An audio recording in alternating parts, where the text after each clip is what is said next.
45% মহার্ঘ ভাতা সহ নবম জাতীয় পে স্কেল থাকছে 10 গ্রেড 11 আগস্ট গ্যাজেট প্রকাশ। দর্শক, মূল আলোচনায় যাওয়ার পূর্বে আপনারা যারা এখন পর্যন্ত আমাদের এই পরিবারে নতুন সদস্য আছেন, দয়া করে চ্যানেলটি সাবস্ক্রাইব করে পাশে থাকা বেল আইকনটি অল করে দিন। সরকারি চাকরিজীবীদের জন্য অপেক্ষার অবসান ঘটাতে যাচ্ছে সরকার। নবম জাতীয় পে স্কেলের চূড়ান্ত রূপরেখা তৈরি হয়ে গেছে এবং 11 আগস্ট গ্যাজেট প্রকাশের প্রস্তুতি চলছে। নতুন পে স্কেলে শুধু বেতন বাড়ানোই না, বরং কর্মচারীদের জীবনমানে উন্নয়ন ও সম্মানজনক জীবনের নিশ্চয়তা একাধিক গুরুত্বপূর্ণ ভাতা ও সুবিধা সংযুক্ত করা হয়েছে। পে কমিশনের সুপারিশে এ সিদ্ধান্ত কার্যকর করা হচ্ছে, যা 45% হিসাবে অন্তর্ভুক্ত করা হবে।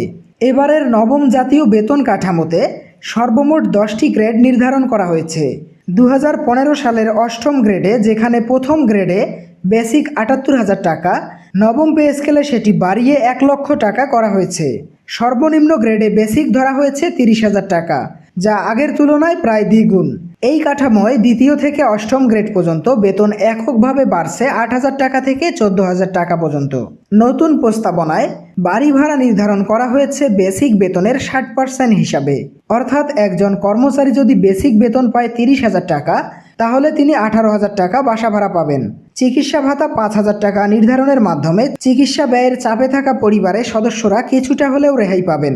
এছাড়াও শিক্ষা ভাতা 4,000 টাকা নির্ধারণ করা হয়েছে, যা কর্মচারীদের সন্তানদের লেখাপড়ার ব্যয় বহনে সহায়ক হয়ে দাঁড়াবে। এছাড়াও অফিসগামী কর্মচারীদের জন্য যাতায়াত ভাতার ব্যবস্থা করা হয়েছে। দর্শক, ভিডিওটি চলাকালীন সময় বরাবরই ছোট্ট একটি রিকোয়েস্ট করতেছি, যারা এখন পর্যন্ত আমাদের চ্যানেলটি সাবস্ক্রাইব করেননি, দয়া করে চ্যানেলটি সাবস্ক্রাইব করে পাশে থাকা বেল আইকনটি অল করে দিয়ে ভিডিওটি কন্টিনিউ করুন।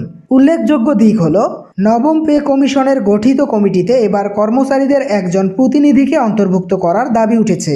বিভিন্ন কর্মচারী সংগঠন এবং ফোরামগুলো একমত যে কর্মচারীদের বাস্তব সমস্যাগুলো সরাসরি নীতি নির্ধারক স্তরে পৌঁছাতে হলে কমিটিতে তাদের অংশগ্রহণ নিশ্চিত করতে হবে।